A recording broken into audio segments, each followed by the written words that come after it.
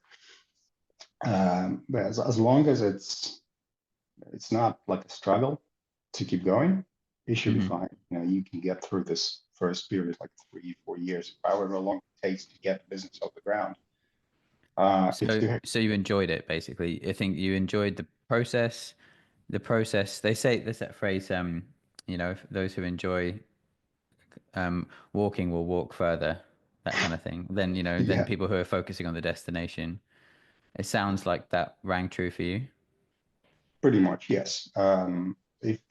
If I was struggling, if I didn't find it like interesting and enjoyable, I don't think I'll be able to go through it. I had to go and dig uranium with my hands, basically, knowing that there is like a 5 million quid payout at the end after 3 years.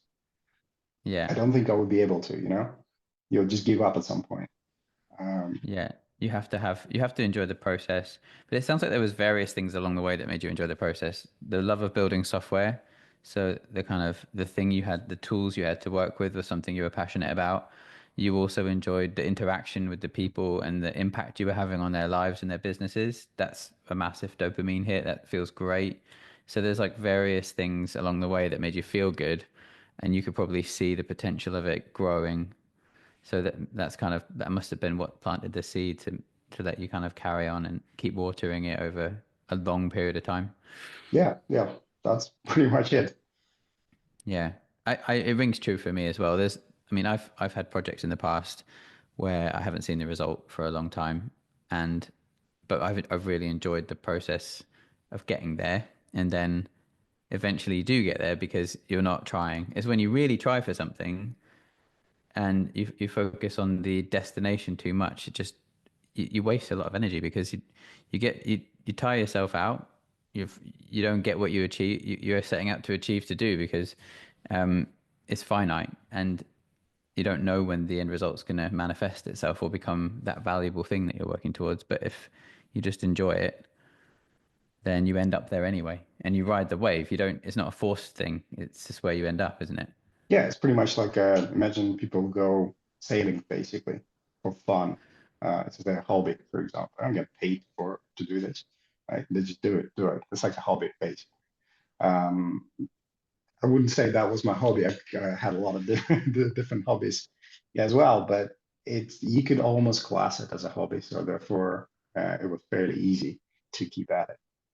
Yeah, everyone I've spoken to over the years through, founders and clients and people on this podcast, they all have that same, they followed what felt natural to them, and then they ended up where they ended up. So I mean, that's a great piece of advice that I probably could have done with a while ago myself. So yeah, anyone watching this who that rings true for, keep doing that. And if something doesn't feel right, look at what does. I'd say was be a really good piece of advice from that.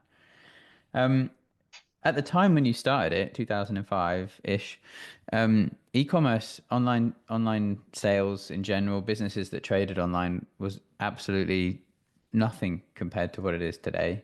It was hugely different. And you were still doing it. Obviously, you were selling on eBay and you recognized an opportunity via eBay. And eBay was a giant, more so than it is now back then too. Um, did you have any idea of where e-commerce and online sales, online trading, online business in general would go and how, like, whether it would get to how it is today? I don't, to be honest, I think the 2005, around that time, I think e-commerce was already pretty big. I mean, it looked to me like it's already big. Yeah, it wasn't, a lot of people weren't exposed to it with the ease of buying like it is now, like one click buy, it's here next day. It wasn't the case back then, but it was pretty big, especially in certain segments. Um, so eh, did I think about the industry growing at such a pace to what it is now back then? No, I don't think I've thought about it. I thought it will be better and bigger, obviously. Hmm. But I didn't know the scale of it. I didn't think about it this way. It just made sense to do it even back then. Even with so few sellers that are professional in that space, um, Yeah. it just made sense. Uh, and coming back to this, it's you're saying like the e-commerce is very big right now, Mm. and but it's nowhere near where it can be. You know what I mean? Now you see Um, more, even more opportunity. there's still even in the space of just putting normal businesses that sell out of their warehouse, putting them online. There's still a lot of opportunities, um, because so I don't know if there is any kind of research or survey in terms of how many businesses that can sell online and don't. I suspect there are quite a few. And the Yeah. reason for that is because I just see it. You go to industrial estate, just drive around, have a look at the logos on the warehouses and see what they sell and look them up. They're not there. They're not selling online. It's just too much Yeah. hassle. Generally, Yeah. it takes a little time to build up that ready. So there's still a lot of opportunity there. And Yeah. even when you're trying to Absolutely. buy something that is, that is fairly specialized, I don't know, some kind of pump for irrigation system, Hmm. it's very hard to find it online, because all of those places that the specialists that sell this stuff, they sell it through catalogs or to their trade and so on. They don't sell online, so there's still a lot of opportunities out there. Uh, Yeah.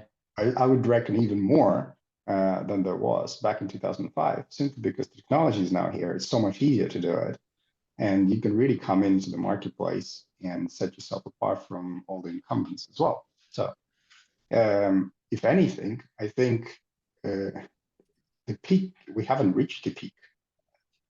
No, I that's really don't interesting. think so. Um, I think it'll change a lot in terms of how we buy, how we interact with e-commerce, and how the sellers must adapt as well. I mean, we can talk about it later, but Mm. when we talk about AI. But yeah, so back then, I didn't think that I didn't think of the scale. It just made sense, and you just do it, and it was right there. I had a few customers, clients who were using the software. They were Yeah. asking to add features, so you just carry on. And Yeah. So it feels like gut feeling, it just making sense and having that kind of sense of knowing without needing to have a logical kind of data-driven explanation as to why is also an important factor. Your gut feeling just told you to carry on. yeah, exactly, I don't think you could sit there. I'm a huge like advocate of not doing the SWOT analysis. Yeah. When you have a business idea, when you kind of do the market research, all of that stuff. Maybe when you design in the different sneakers in the trainers or some clothing line, you can do the market and landscape to see what's there, that sort of stuff. But when you're working on some sort of business idea, Hmm. um, I don't think you can get much value out of doing marketing research. That's your typical sort of business MBA type stuff, you know? No, I agree because it tells you what's there, not what's not there. And what's not there is much more important. Exactly, That's the yes. opportunity. And you can only see what's not there when you kind of walking through it and go like, well, I need, oh, it's not there. Yeah. So Yeah. uh, And then you found your desert. pretty much, yeah. You just walk in, look up, you open the door where there's supposed to be stuff, and there's nothing there. You're like, well, I'll put some stuff in there. Yeah. Yeah, definitely. That resonates with me a lot. That feels right. And you have a lot of people around you. You probably had a lot of people around you as the business grew, telling you that you needed to do a SWOT analysis and you needed to have a 5-year business plan. And all that stuff is valuable, but at some point you need to I mean, this is coming from my own experience at least, you need to kind of hear it all, take in what you need to, give the team what they need to have, and then also know when to completely ignore things and just move forward again with your gut. And would you say that also rings true with you? Absolutely, yeah. And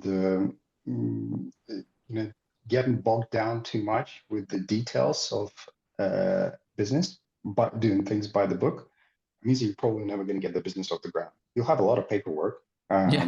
great, but and very nicely organized procedures and business processes, but no Yeah. business.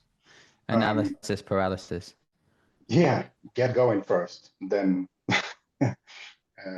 then do all that stuff later on. Yeah. Just don't miss that point where it becomes important because Yeah, at some point, that kind of stuff does become important to help you get a foundation to scale. But like in the beginning, when you're starting something, you know, work all that stuff out later. 100%. That's really good advice too. So just before we go into it, we'll talk a bit more about Linnworks. So obviously, Linnworks is different to how it started. If you were to describe it in kind of a brutally honest sentence, how would you describe Linnworks now? Like, what is it now? okay. Um, in one sentence, Or you mean a yeah, couple if you like. right. So I think it hasn't. I mean, the idea for Linnworks, and it carried on with that idea for a very long time, was automate the living shit out of it. Just cut that time that people waste and give them that time back. And that's the selling point. You don't even need to justify why people are paying £2,000 a month for a piece of software if it saves them 5 grand, right? It's just that value, easy. So yeah, it was just automate the living shit out of it, basically. That's the tagline, I'd say. I would have Automate that. the living shit out of it. Yeah, I would have that tagline on a product, but marketing people said it doesn't fly very well. Do you know what though? It probably would. It's just marketing people did a SWOT analysis and it came up that it wouldn't Exactly. work. I But shouldn't have listened to them. automate the living shit out of things is definitely a great way to run a business. And I think any business owner would pay good money to, that replaces the need to having, have a whole dedicated human being on a task. If you can move that person to something that does need a human being, take them off the thing that is could be automated, and then you've got more humans in your business doing human things and more automated robotic tasks being handled in the right way.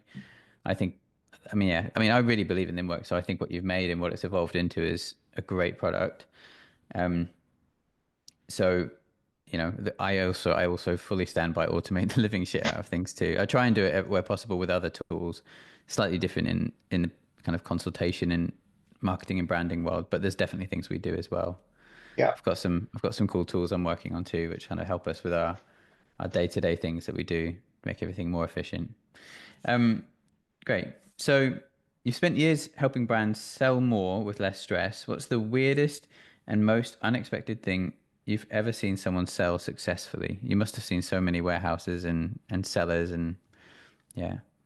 yeah, yeah. Before COVID, I used to love to go to see customers. I would just I would get on our customer service team just to call customers and book me for day. It's surprising how many are like very willing to waste a day with me.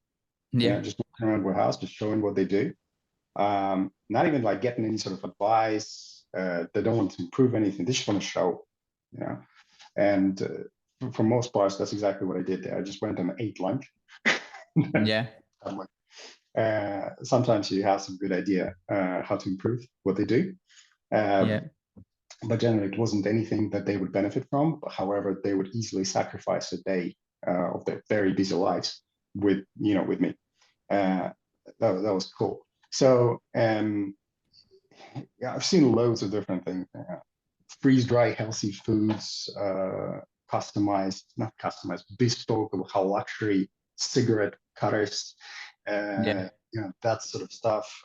Rubber ducks, high-end sort of specialized sex toys. Interesting. Specialized sex toys. Yeah. So, but I think the most impressive operation that I've seen is kind of again plays a nice tune to my world. It's a very niche market that somebody occupied, very niche business that they have. They basically buy a lot of broken laptops Okay. and lots of different electronics and break them up and sell them for parts, keyboards, USB ports, whatever. Yeah. And it was just miles and miles and miles of racks of PCB ports and components and wires, things like that. And obviously, when I saw what Linnworks is doing in that place, it was just mind blowing. I couldn't believe what they do.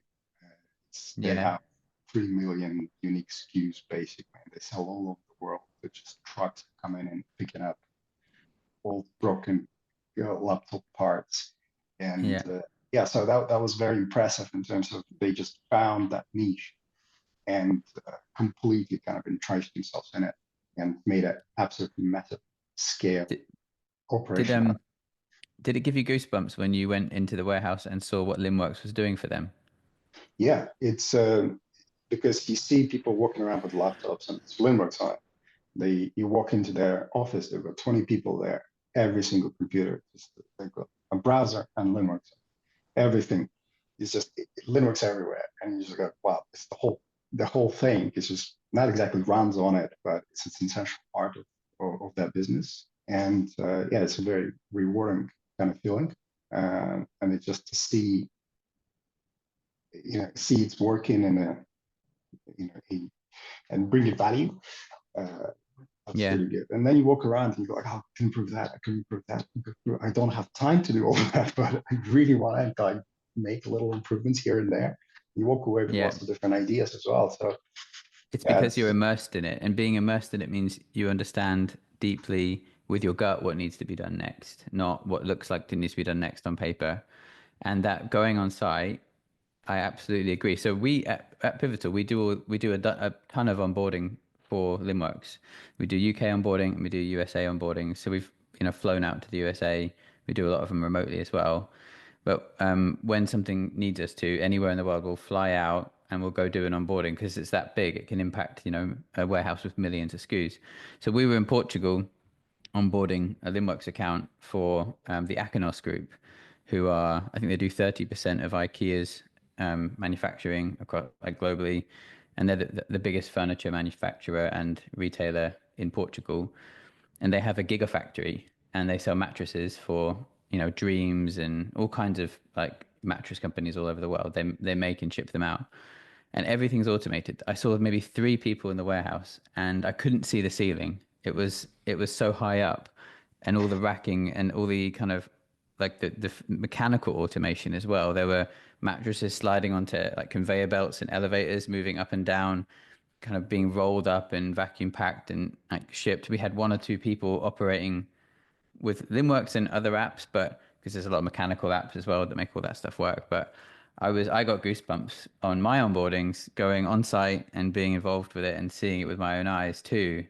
So I know that feeling that you had when you went into that warehouse, and it's awesome. And you can't replace it yeah, if you don't spend a bit of time with that person on site, you can't truly get what it is that they're doing. And no one warehouse is the same. Every single one is different, exactly. which Yeah, you go and just see them. I mean, I had lots of different product ideas just by just watching people what they do.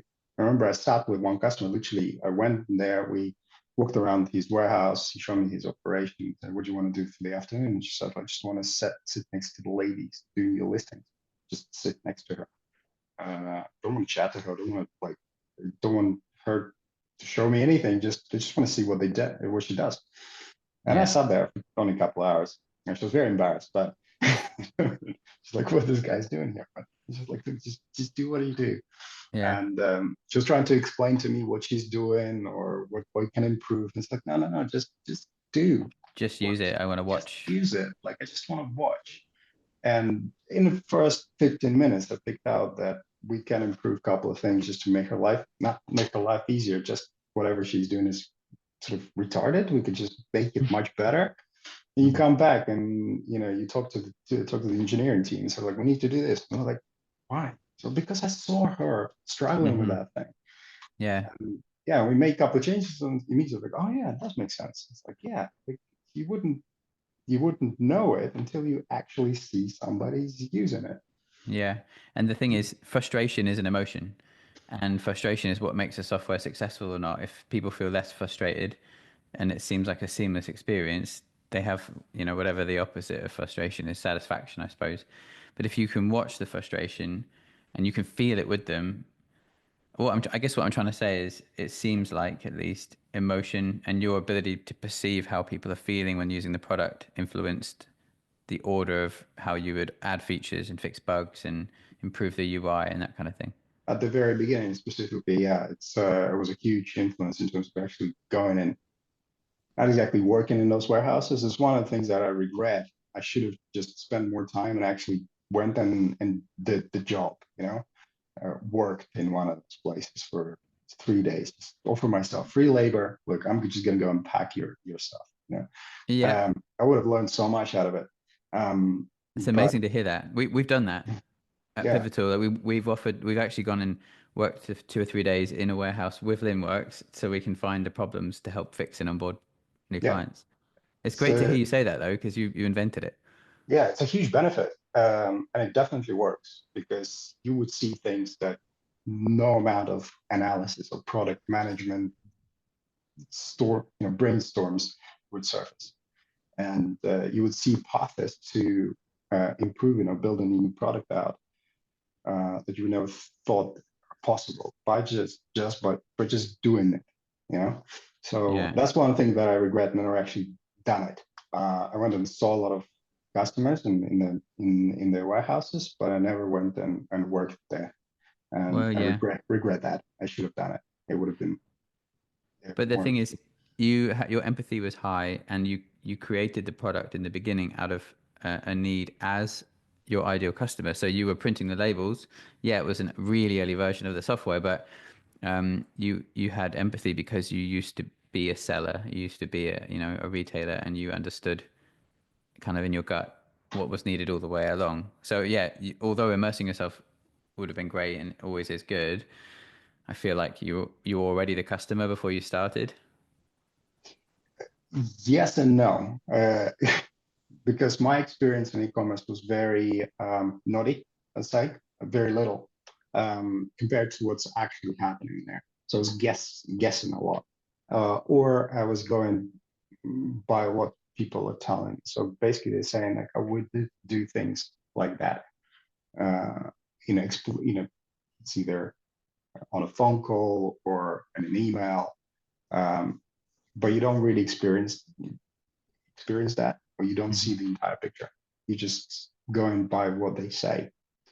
And then you accumulate all of that information from different customers, and you come up with something that will more or less work for all of them. But you don't know whether it's going to work. But if you build it, go and use it yourself, Hmm. then that would have made it much better. You know what? Linnworks should have had its own e-commerce operations at some point. We should have, and we floated that idea multiple times. We never really kind of got around to do it. But just, we should have just went and bought a lot of stock and tried to sell it out of our own warehouse. Yeah. Uh, we would have made a great product decisions based on that. Yeah. Um, that's Even if the business didn't take off and just had like kind of broke even, you would be able to put your money where your mouth is. You'd be able to test everything, and they'd have like built-in immersion. Yeah, it would have been cheaper than Like that. making That would a be very ideal, wouldn't bad. it? Yeah, it would have been cheaper to do it like that instead of making bad product decisions, you know, because it's much cheaper to test it out than make a bad product decision, build something, spend a year and very expensive software engineers, and then come up with something that is, so Yeah, um, and as you scale, it's easier and easier to make that mistake, and then have a exactly, yeah. year go by, and then all of a sudden you've put the wrong feature in because the listening is getting the sounds of the customer feedback and the ability to take in information from the warehouses that's getting quieter and quieter, and the internal noise from a big organization is becoming louder and louder, and it's more and more difficult to stop one, I don't know, 500-hour feature being developed, because by the time you find out it's been developed and it's the wrong feature, it's too late. As you must have You seen know, that. yeah, we sort of navigated through all those things with painful experiences of doing something wrong and then fixing it, or abandoning an entire project that we spent a lot of time building. In the end, we kind of came up with something more or less. If we had more interaction with the customer, or if we'd had our own e-commerce operation, then Linux would have been much better, but it is kind of okay. It's okay as it is. Uh, so it could be much better. And yeah, in terms of like the e-commerce, because I didn't have experience, very good, much of an experience running an e-commerce business when I was running Linnworks. I am running an e-commerce business now, essentially. And Okay. I was just like, oh, damn, I wish I did this before, because Yeah. it just opens your eyes and you could do great things just, from what I know now about e-commerce, I could have done so much more. Oh, I totally agree. I have to have a side project. Even though my main focus is Pivotal, I have to be running one or two little websites, projects, not because I want the money, but because I want to know what makes a sale. I want to stay on trend. I want to understand the latest technologies. So I have a sleep business that sells sleep products. It's called sleepceline.com. And the aim of it isn't to become super rich from selling sleep products, although I think there's a big opportunity because everybody in the world sleeps. The idea was that from that I can be immersed in it constantly and then offer better consultancy to our clients at Pivotal. Mhm. So just to have to exactly like what you're saying. So I have something I can go and cut my teeth on constantly in between things, and then it's constantly inspiring me to then offer different advice as soon as I learn something. What is it you're selling now? Are you able to say? Yeah, yeah, sure. Well, I sell trees. I grow and sell trees, basically. So I've Oh got yeah. a tree nursery. So that's what I do. Mostly it's on site, but about 20% of our business is through the web. And So that's with its roots included, full size trees, and then you deliver them. I mean, that's the most ugly freight I've ever seen. But you then somehow deliver them to some, I guess, everyone in the UK, or what? How does that work? yeah, we do deliveries ourselves to an area around London. And this is something where we can drive ourselves because trees are not exactly easy to ship. No, There's not a single courier who will take our stuff. Um, I have a tree for you. Will you come pick it up? like a 4 meter tall tree. Oh yeah, it's in a 500-liter pot. It weighs about a ton and a half. So Wow. no, we've got our own vans that we deliver stuff around London. Stuff we can put in a pallet, we'll ship with a courier. But yeah, it's essentially a tree with roots in a pot. It could be anything from a tiny little apple tree to like a 400-year-old olive tree. So I mean, architectural yeah, plants. they're beautiful. I've got a building in Norwich, and we've kind of decorated with lots of plants downstairs. I really want to get a big olive tree, like Mhm. just to have in the center or have kind of Well, let outside the me front. know. I'll ship you an olive tree where you Absolutely. need Does one. that mean you would have to, someone from your team would drive it because it's like kind of hand delivered, I guess? Yeah, yeah, it's one of those things where you have to like hand deliver it. If it's a 500-year-old olive tree, it's not easy to manhandle. No. And just What's drop the it off by website? your How can I doorstep. find it? Arundel Arboretum. I'll send you a link. Okay. So Well, for the people watching, if you're interested, I'll put a link in the description as well, okay, yeah. so you can check it out. Because I mean, that's a cool business, and again, it's a niche. It's not something that a lot of people do. It's certainly not something people would think I'm going to run e-commerce on this because of all the hurdles there. So by doing that and then kind of learning as you go along, you're going to be maybe not first to market, but the best in market if you're, with all of your experience, I'm sure. So Uh, check it out. there's certainly lots of things that I learned. First of all, being a tech savvy kind of helps a lot in the business because again, you just automated the shit out of it. For the size of the operation, we don't really have that much stuff that work on in the office, essentially. Just one Hmm. lady that handles all of it because everything is automated. And we run it Yeah. on Linux, by the way. Yeah. You're selling trees on Linnworks. Yeah, There you yeah. go. That's how versatile that can be. This isn't a Uh, plug either. That's just awesome. it definitely works, to be honest. Yeah, there's some modifications I had to do, but because it's so open to modifications, I just done whatever a tree growing nursery needs to Hmm. keep its stock, uh, which is not very usual because the stock grows. So, Yeah. It continues to grow. yeah, it changes like every couple of months. It's a different thing. So, Yeah. so it presents its own challenges, but because I'm so techy, I can kind of get modify it and just get the business that fairly expensive side of businesses, such as the ops software. Yeah. Um, I could just get Linnworks to do it. So, and Linnworks compared to what's out there that does the same thing. Linux is next to nothing. It costs nothing, basically. Yeah, It's very little it's doing a compared good job. to the software that you would need to get to do the same thing. So yeah. Yeah. Oh, that's Coming back awesome. to like if I was selling trees and running Linux at the same time, Linux would have been much better because I've learned so much. Um, Simply what Linux can't do or where the opportunities are. Yeah. Yeah, I think that's an amazing piece of advice. I think if you're selling a service or a product, you need to be a customer of that service or product to truly understand how to sell it. You need to understand both sides of the same coin. And if you don't, you're throwing money down the toilet. You don't understand what the customer needs in at the depth that they need it. Your gut won't tell you the right things if you don't do that. So, yeah, best advice I think I've had in a while is that and I agree. It's like be your own customer and become immersed in the service that you're offering so you can truly understand it. That's the Yeah. other thing. When I have that I told you about the sleep company, it's a customer of Pivotal. So the team treat they have I have an account strategist assigned to me. They give me updates and then I get to use that to mystery shop Pivotal. And then I'm like, okay, well, why haven't I had this report on time? Or maybe you're not suggesting some ideas I think you should be suggesting them. And I'm kind of able to then mystery shop our service and look into it from another perspective. And it just helps to improve our services. Mhm. So again, it's like totally mirror what you're saying. Cool. I'll move on because we've got so many things we could talk about. And we've not got huge amounts of time. So, um, I guess a good question, because you saw so many businesses and you were in the warehouses of so many, especially in the early days. What's the most common scaling mistake you see brands making that instantly makes you shake your head?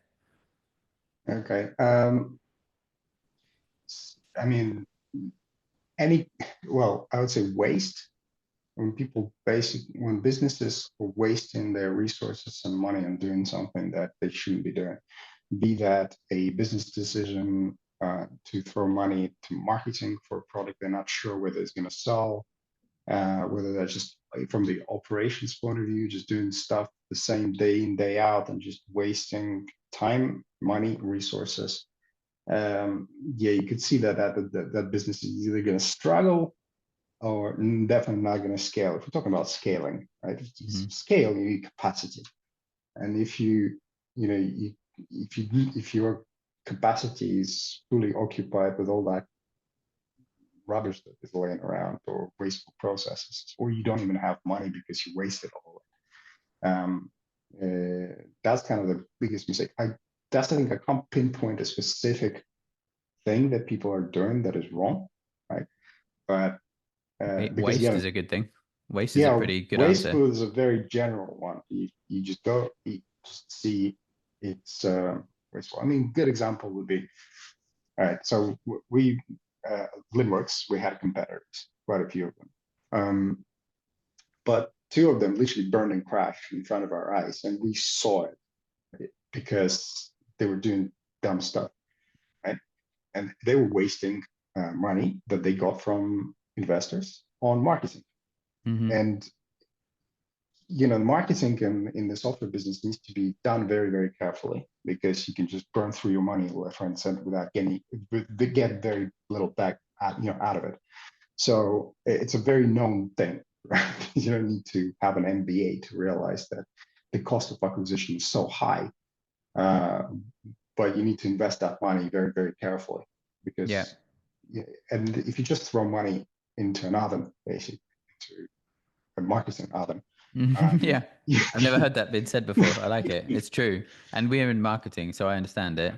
yeah, you in marketing, you know how easy it is to take £1 million and burn it. Yeah, you have to be Yeah. super careful. If you don't know what you're doing, and there's a certain amount of learnings that you have to have as well. But yeah, if you don't know what you're doing and you haven't spent some time learning, it's easy to just throw money away. Yeah, marketing, I think, is probably one of the hardest things in software and many other businesses because it's very difficult to measure. It's difficult to show the results that are tangible, and you could put the ROI on the on the specific like spend items. Hmm. So and there's a lot of essentially marketing is very difficult. And when people are just basically taking a lump sum of money and just burning it in marketing, and those companies, we saw it's two of our competitors literally burned to the ground on doing that stupid stuff.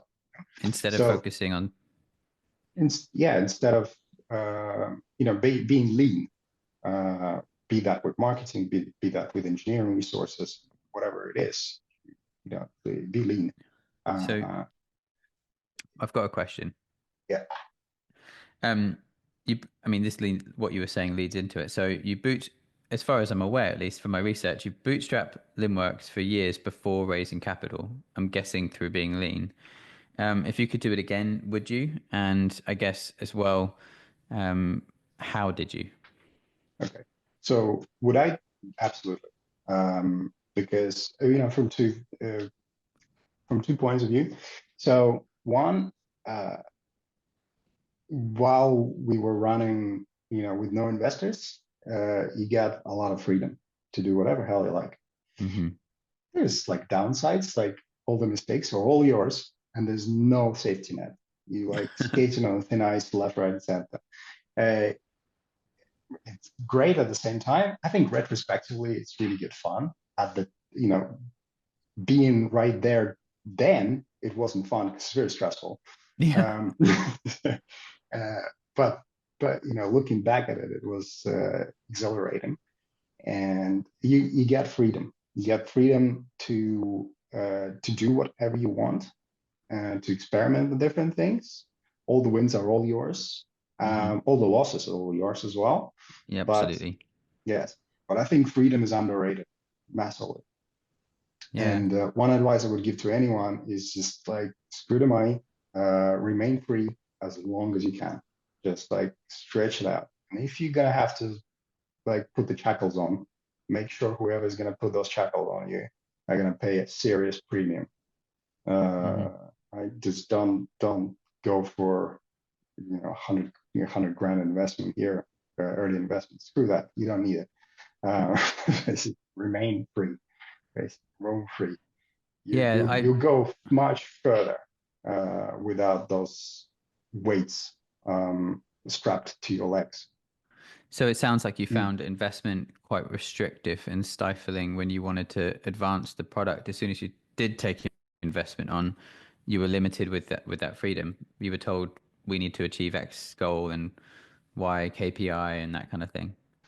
Um, yes, we took the investment on. I mean, there was kind of we didn't need it, like monetarily. We were absolutely fine.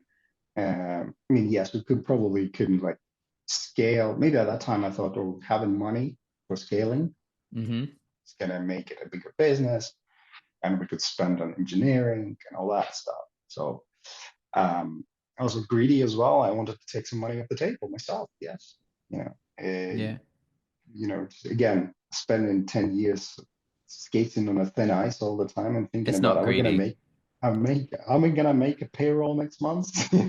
Yeah, uh, just having that security is fairly important to me. So yeah. I took some money off the table, but mainly it was to bring some experience into the business. We needed to get a little more serious. We were playing in a big league now, and we were still behaving ourselves like little cowboys. Well, Um, yeah, with that freedom. yeah, we used Yeah, to go to the pub and come up with all sorts of interesting stuff. But that's the thing, being free allows you. I mean, we could do it, you can try and we weird did it. shit. Yeah, and we did it. Yeah, that freedom that allows you to try weird shit is the reason why the reason why it came into existence. It was born because that was a weird thing that you tried and it happened to pay off. Yeah, exactly. And so is Naked Blue Girls. That could have been amazing. Look what it did for GoDaddy. You know, they tried using women in their advertising for web hosting and then it blew up in America Mm, because that's what worked with them. But someone had to try it, and that's a weird thing to try. exactly. And But then if then you look at the audience of GoDaddy, it makes a lot of sense in hindsight because that's going to appeal to them a lot. So yeah, So yeah, Yeah. freedom is important. You lose that freedom as investors. You lose the freedom. You lose there are some constraints, obviously, and this is a bit of a safety net. You kind of trade that for the other. Investors weren't bad for the business, specifically at the early age. They brought structure into the Mm-hmm. business, which needed to be there. Yeah. Yeah. It was about the time where we stopped being a bit reckless. You Um, say reckless, do you mean experimental? you can be reckless. The main core of the business needed to mature and Mm-hmm. be sort of procedural, more or Yeah. less. Like the Because a lot backbone of side of business, it. yeah, a lot of businesses rely on it. So you can't just go like, oh, I'm just going to code this stuff and release it and Yeah. see what happens. Yeah, I get what you mean. Yeah. So, and then there's just the day-to-day finance department needed to be um, much more robust and predictable. All those things. Um, we could just do marketing on a whim, basically. So like, let's try that. Yeah. We need to be a bit more structural and working on the long-term objectives, which in a startup phase you can't do it. You need to bring professionals to do that. Um, and they cost money, and they don't necessarily want to come into your business without knowing that there's some backing in that business as well. So Yeah, they need logic. They can't just go based on amazing ideas. They need a SWOT analysis, don't they, investors? Because they tend exactly. to be money people. Not all of them, but the ones that I guess if it's venture capital or if they have a system behind them rather than it being a high net worth individual that came into money from something like an exit, if it's to if it's a VC or something like that, they need to prove that it's a good investment to the other people in their group, don't they? Yeah, yeah. So it brings structure, but that structure brings restrictions and constraints, and those constraints can be But bad for innovative company. But you saw that coming and you created a team. Awesome, right? Something like, was it Yes, called Team Awesome? yes, Yeah. it Do you want to was. tell me a little bit about that? Can you tell me a bit about that? Yeah. So basically, when the investors come in, I mean, our deal was that they'll bring their CEO, they'll bring the CFO. It's all going to be a grown-ups in that room, right? Yeah. So Yep. all the kids must leave the room. So I took all the kids and I said, you're going to be a team awesome. And the deal was that leave us alone. We'll just get on with stuff. We'll build whatever we want, essentially, turn it into a product. The only condition was that we have to turn whatever we built into a product that feeds into Linnworks. Yep. So it was a small team, but very good engineers. And yeah, we just got on with it. We just built stuff for Was there Linnworks. what was one or two of the features or things that you built within that team? So that team came up with stock forecasting, warehouse management. So warehouse management was done within that team. So Uh, WMS, which is now a big part of WMS, Linnworks. yeah, WMS was purely designed within our team. Mobile, but mobile application that's primarily used for picking and packing right now, checking stuff in. Yeah. That was done within that team. What else would you put down the foundation for Linnworks analytics? That didn't really go much further than. But anyway, so we've done a lot of background work for analytics. There's a lot of potential in there for it, Yeah, and I there is. think yeah, I think Linnworks is working on actually bringing something out that will do great things on the back of what we done in Team Awesome. But yeah, so what else did we do? Yeah, that's pretty much about it. I think WMS So was the biggest kind of bit on that. are you familiar with IBM and the story of the wild ducks? No. So I'll just quickly touch on it because I don't want to sidetrack too much. But I think IBM at their peak had something like 250,000 staff. So it was a huge amount. It was more than your average. I think they were one of the biggest organizations in America. And I mean, I am repeating what I heard, so some of the facts might not be right there. But the story goes that they all wore a black suit, a white shirt, and a red tie. They all did the same thing. They were automatons. They were cut out of the same cloth, but they hit a glass ceiling and they weren't able to get past it. They weren't growing. They were plateaued, and they had everything there. logically that they needed to have to grow as a business, but they stopped. And the people that were running the organization at the time realized that they needed a spark. They had all this fuel, they had no spark anymore. Like it started from a spark, but they had nothing there. So they hired, I think it was between 8 and 12 people, and they called their nickname was the Wild Ducks. I think they were actually called the IBM Fellows, but this was their equivalent of an old-fashioned version of Team Awesome. And basically, they realized that they needed fresh ideas, and people who don't fit the mold are the people that bring those fresh ideas. People who value freedom over money. One of the Wild Ducks, as the story goes, wore like he was like the narrator from The Big Lebowski. The cowboy guy with the kind of snakeskin boots. He would Mhm. have his feet up on the table, and he would come up with the best ideas, like ideas that would absolutely change the business. But he didn't have to conform to the same rules. He didn't have to wear what they wore or come in at the same time. But the ideas that he came up with were amazing, and it sounds like the takeaway from what you're saying and what that story says. I mean, look it up. I'm just repeating what I remember. So check out that story about the Wild Ducks. Look into Fedor's story about Team Awesome. But actually being aware and recognizing the value of having sparks in the business so that you can create new features, you can add value. Those ideas, those weird ideas that you can elaborate on and experiment with, add all the real, true, tangible value. Linnworks is still cashing in on the WMS feature now. Absolutely. Like we work with it all the time. We train people on it.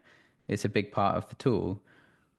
What happened to Team Awesome? Is it there still? Is there some sort of function in the business now that continues that spark that you had when you were there? No, I'm afraid it's not there because again, it didn't fit into the structure of a mature business. So the grown-ups, so the kids, smearing snot on the wall, and said, "What is that?" Basically. Um, It's really interesting because IBM had to learn the hard way when they got to 250 staff. So I love Linnworks, but and I also I've spoken to devs at Linnworks. We've been working with Linnworks for a long time. My advice is explore keeping that magic somehow. mhm. Everyone from Linnworks will probably watch this, or they'll probably be checking it out. And honestly, this conversation, and also anyone using Linnworks will probably value it too. Like, have some kids around because they see the world for what it really is. And it's true. My kid tells me more true things than any adult will tell me. And he'll tell me exactly how it is. So I think keep the kids in the room. It makes a family. There you go. Moral of the story. Yeah, the kids are gonna draw some pictures on your walls, and no, it's not ain't gonna be pretty, but there's some art to it. That's where the magic is. And it doesn't have to make sense. And the SWOT analysis won't justify it. And investors will get the biggest payout when that kid comes up with a cool idea that then turns into a big feature that everyone needs because they see it Yeah. for what it really is. I love that. That's Mhm. awesome.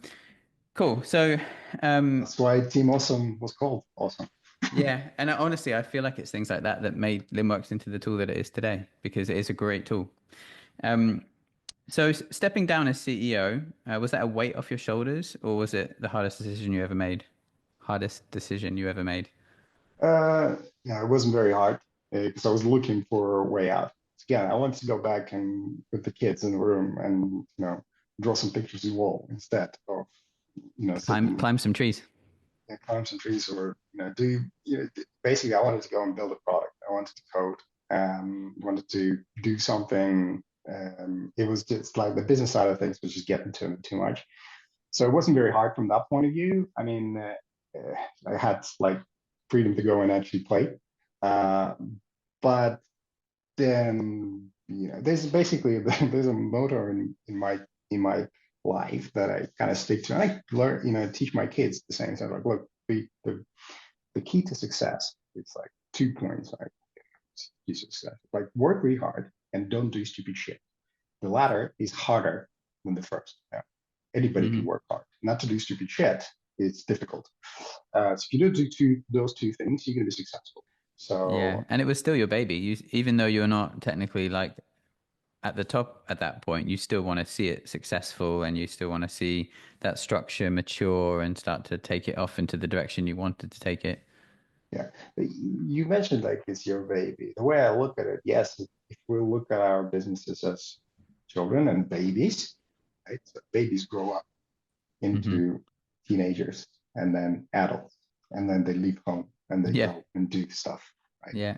And at that point, you kind of let go. It's good. Yeah, you go and do whatever you want. You go to university, you start skydiving or whatever you want to do. That's it. And Yeah. yeah, you just sit there and watch. You know, like, wow, okay. It goes back to you riding the wave at the beginning. It's the same kind of thing. You just have to watch that child of yours grow up.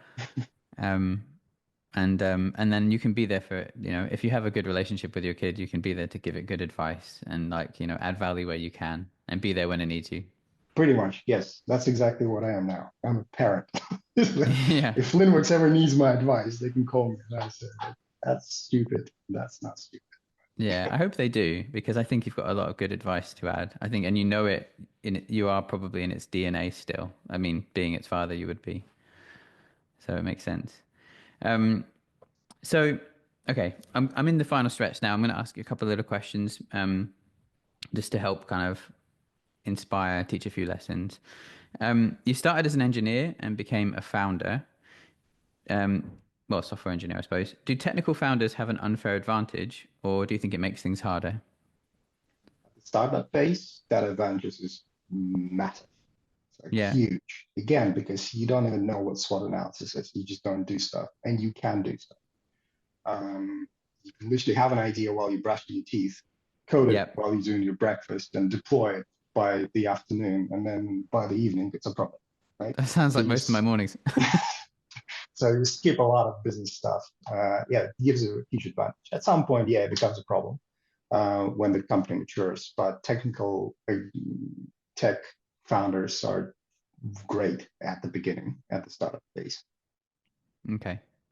So for entrepreneurs looking to get an edge, especially in a startup, um, you know, if you're already an entrepreneur, you probably have a good way of looking at the world, picking up tech these days with AI being able to code at the speed of light and tools like Bolt.new, just getting a basic understanding of how like software is put together is all you need these days, I think. So get a little bit extra knowledge than your competition and get started, I think is probably the right takeaway from that.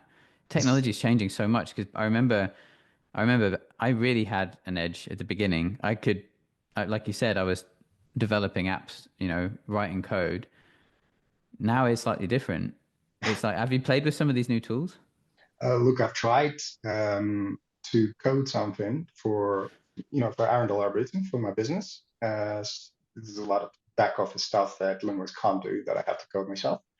And I just sat down one day and I decided to get Copilot to do everything without me touching the keyboard. Essentially, just I mean, the only thing that I can do is type into the chatbot to see what it can See do. if you can make that work. Yeah, to be honest, right now, screw it. It's much faster to write it yourself. If you don't know what you're doing, maybe it's good for reminding you how this is done. Sometimes Hmm. you don't remember how the functions or how they call Yeah, it it and stops you that sort needing of to go stuff. to Stack Overflow. Yeah, yeah, it's that one. It's just much faster search, but generally coding for you, it doesn't do such a good job. It's very difficult. You spend most of your time explaining to it what you want, and then it goes through iteration, suggesting you the same thing that is wrong, Yeah, that sort of stuff.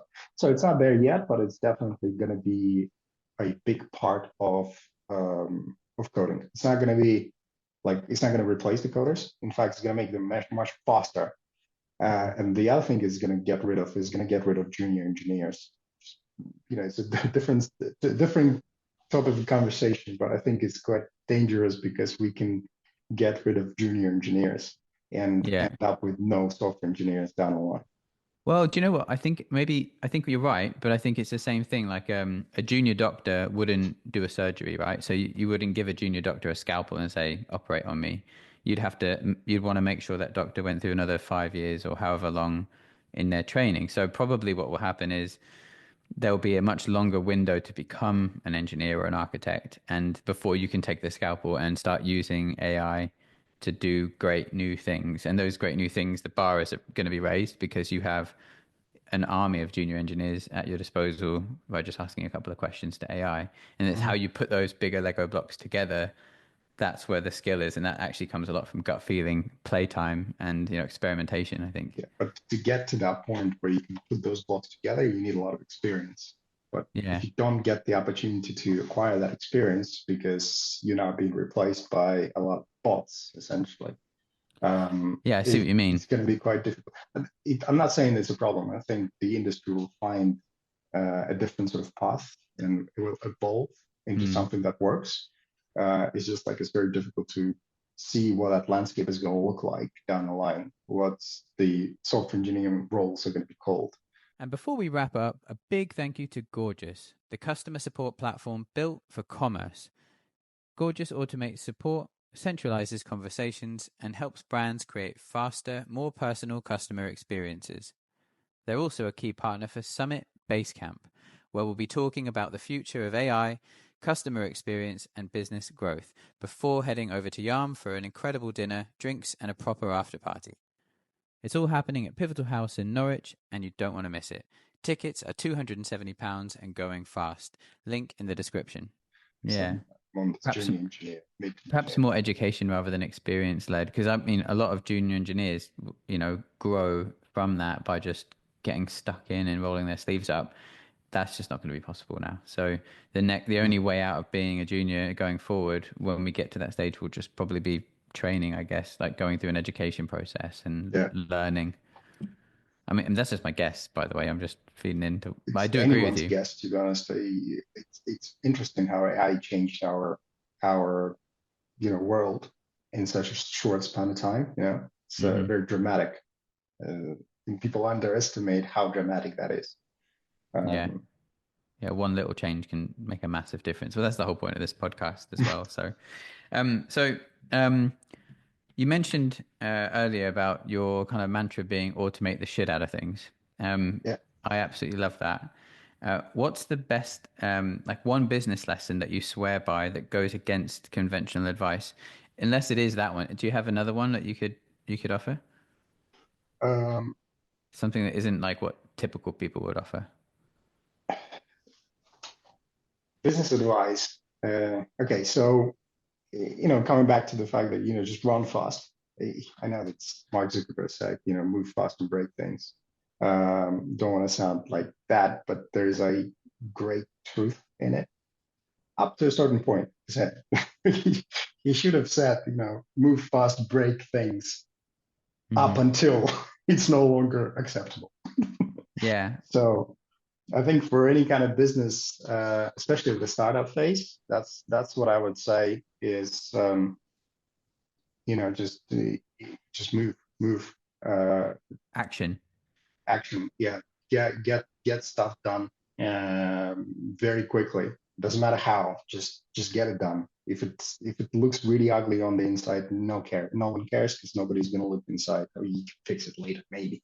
Yeah. If it works, you can just fix it later Hmm. to make it look nicer and stuff like that. But all this SWOT analysis, all this financial planning plans and business stuff is completely irrelevant up to the point where when it is. Basically. Yeah. And the trick there is just catching that moment when it becomes important. Yeah. So there's that phrase, if you want to go fast, go alone. If you want to go far, go together. So I guess you're going fast and going alone until you lose that point where you need to get the grown-ups in the room, and then that's when you're going together. But there's definitely like it's not either or that phrase. It's first, then second, isn't it? It's one step and then the next. Yeah. The other thing that I would say is from unconventional uh,